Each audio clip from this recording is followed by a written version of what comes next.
Ladies and gentlemen, the President of the United States and Mrs. Michelle Obama.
Ladies and gentlemen, the national anthem of the United Kingdom of Great Britain and Northern Ireland, followed by the national anthem of the United States.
sir. Beautiful morning. Good to see you Hi guys. there, nice to see you. Morning. Hi, morning. Morning. Good morning. Hi, nice to see you. Very, very good.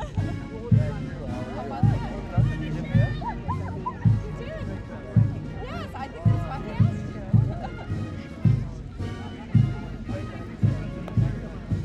Hi, nice to see you. All well? Very well. You enjoying your embassy or? Very good. Excellent.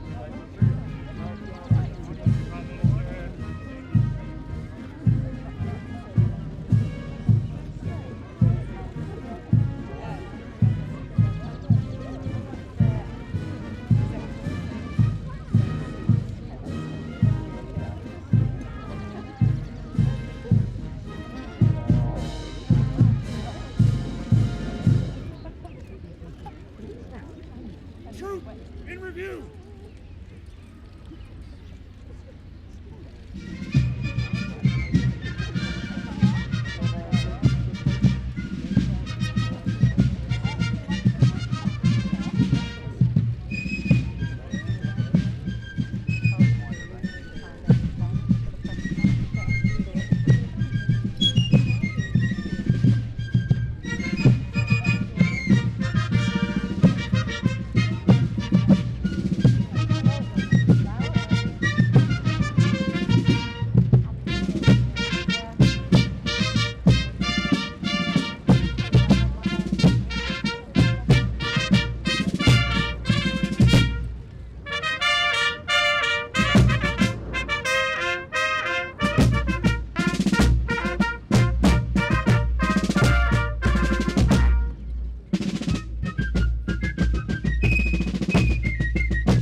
Mr. President, this concludes the honors.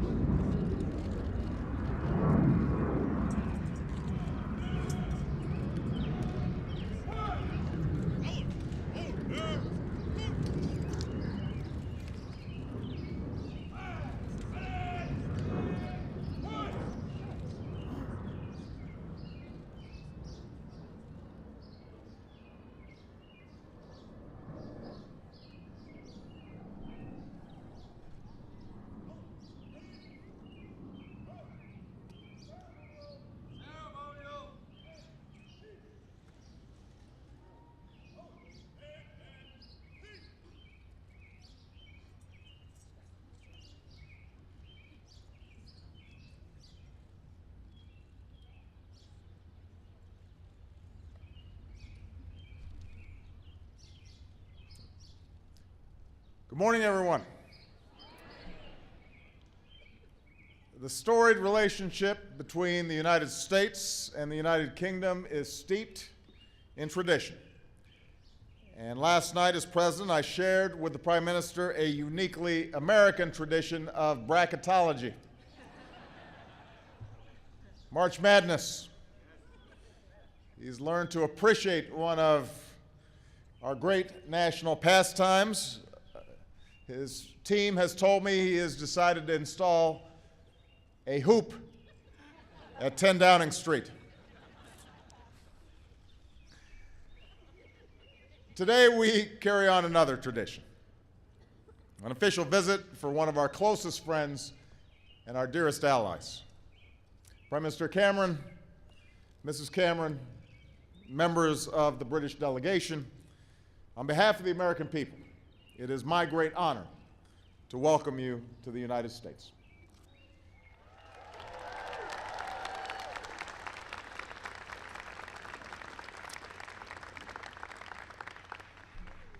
David, Samantha, on behalf of Michelle and myself, we welcome you to the White House. And Samantha, just let me say that we are delighted that you've made America your first official foreign trip.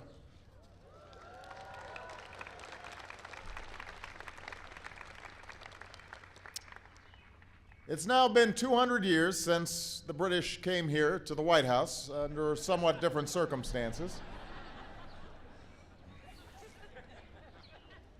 They made quite an impression. They really lit up the place.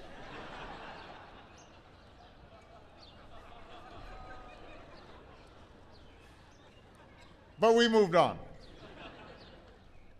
And today, like so many presidents and prime ministers before us, we meet to reaffirm one of the greatest alliances the world has ever known. This visit is also an opportunity to reciprocate the extraordinary and gracious hospitality shown to us by Her Majesty Queen Elizabeth, by David and Samantha, and by the British people during our visit to London last year. And we are proud that this visit comes as Her Majesty begins her Diamond Jubilee, celebrating 60 extraordinary years on the British throne.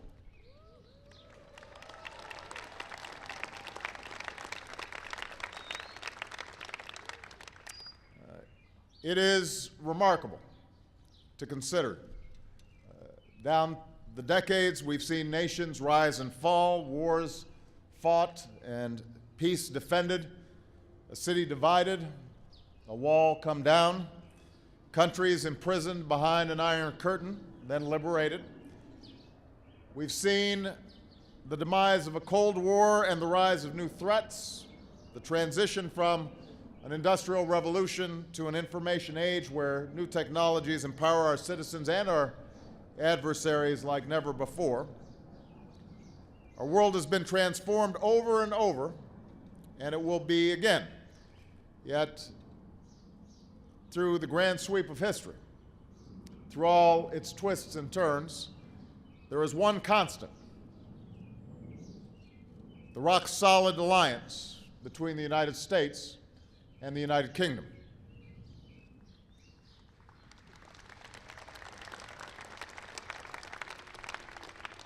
And the reason is simple. We stand together and we work together and we bleed together and we build together in good times and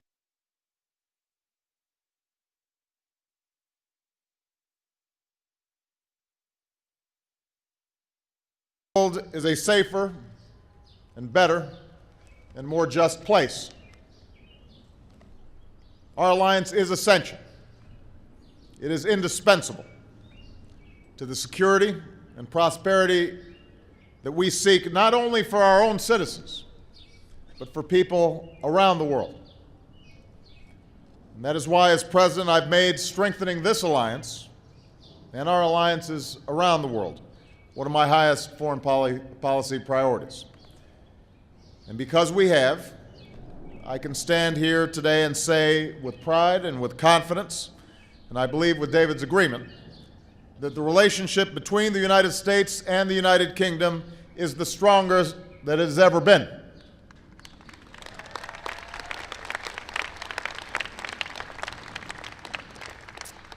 And so in the sunlight of this beautiful morning, with children from both nations in attendance,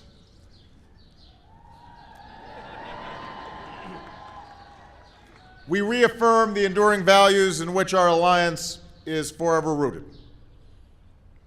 We believe that every person, if they're willing to work hard, if they play by the rules, deserve a fair shot, deserve a chance to succeed.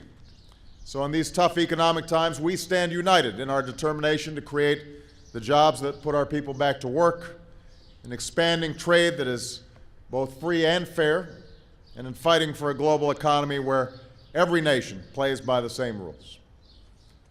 We believe that our citizens should be able to live free from fear.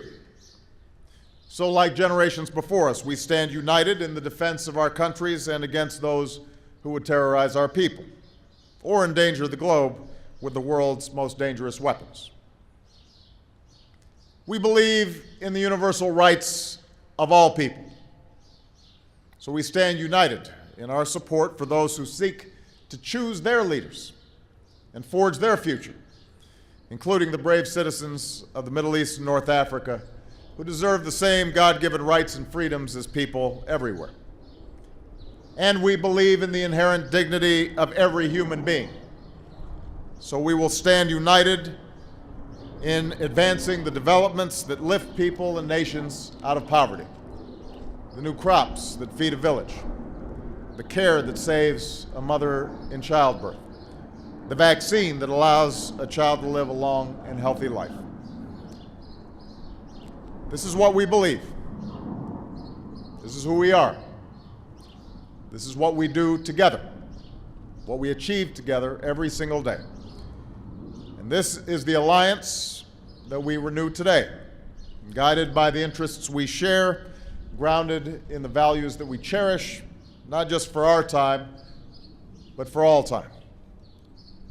And finally, I would just note that while this is not the first official visit of my presidency, it is one of the few where I have not had to pause for translation. We Americans and Brits speak the same language most of the time. So let me just say, David, we are chuffed to bits that you are here. And I'm looking forward to a great natter. I'm confident that together we're going to keep the relationship between our two great nations absolutely top-notch. David, Samantha, the warmest of welcomes from Michelle and myself, but more importantly from the American people. We are honored to have you here.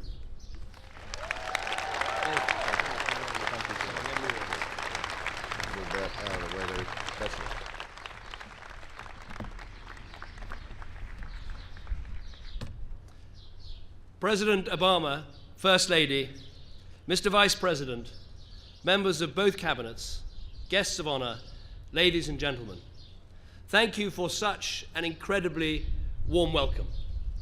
I have to say, Barack, with that spectacular command of our shared language, with all these Union flags, and with so many friends at home, you are really making me feel very at home here in Washington. So I am a little embarrassed as I stand here to think that 200 years ago, my ancestors tried to burn this place down. Now, looking around me, I can see you've got the place a little better defended today. You're clearly not taking any risks with the Brits this time. And thank you also for the lessons last night. I will leave America with some new words. Alley-oops, brackets, fast breaks, and who knows, maybe that hoop will be installed in Downing Street after all. It was a great evening. Thank you very much indeed. Now, of course, since that unfortunate episode 200 years ago, generations of British and American servicemen and women have fought together. Our grandparents fought in the same campaign. My grandfather wounded a few days after D-Day, the greatest ever British and American operation in history. And yours, Barack, serving under General Patton as the Allies swept through France. Whether it is defeating the Nazis, standing up to the Soviets, defending the Korean Peninsula, or hunting down Al-Qaeda in Afghanistan, there can be no more tangible illustration of our two nations defending our values and advancing our interests than the mutual sacrifice made by our servicemen and women. And let us once again pay tribute to their valor, their courage, their professionalism, and their dedication here in Washington today.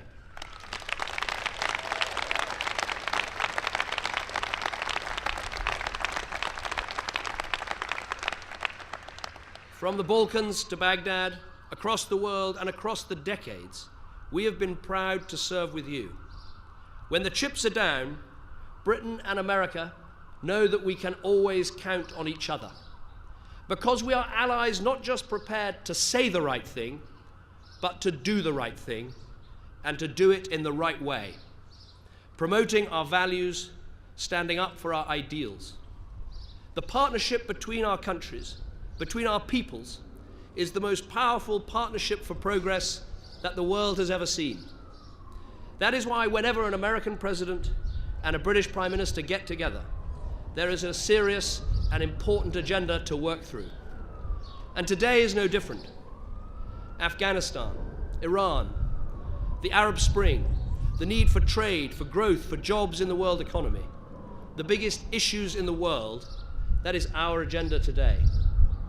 But what makes our relationship so vigorous and so lasting is that it draws its strength from roots far deeper and broader than government or the military.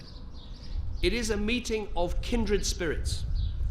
When the world's brightest minds want to generate the innovations that will make tomorrow more free and more fair, they look to our great universities like Harvard and Stanford, Cambridge and Oxford.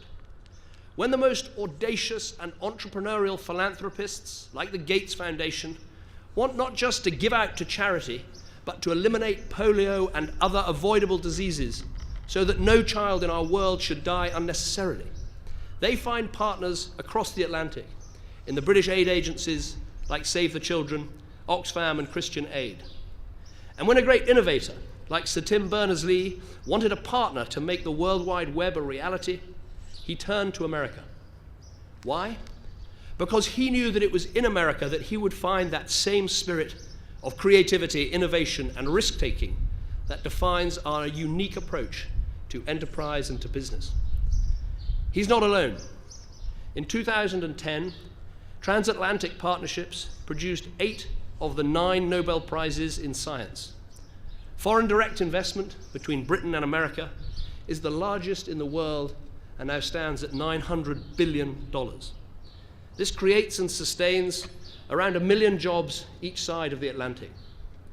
And it provides a strong foundation for bilateral trade worth nearly $200 billion a year. In fact, American investment in the UK is 8 times larger than China. And UK investment in America is nearly 140 times that of China. So yes, the world is changing at a faster rate than ever before. And the ways we will influence events are changing with it. But one thing remains unchanged: the ceaseless back and forth between our two nations through ideas, friendship, business, and shared endeavor.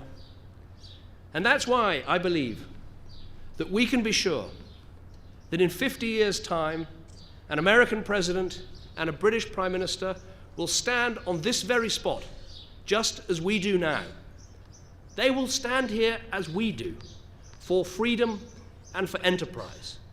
Our two countries, the United States of liberty and enterprise. That is why I'm so pleased to be here today, to celebrate an essential relationship that, as you say, has never been stronger, and to work with you to make sure we deliver that, and to make our countries closer and closer still. Thank you.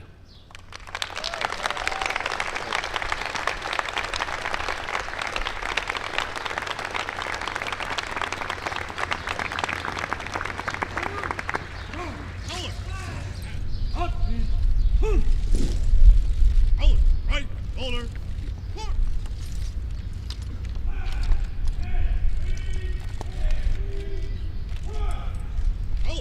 Ready? Cut. Mr. President, this concludes the ceremony.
Ladies and gentlemen, the President of the United States and Mrs. Michelle Obama.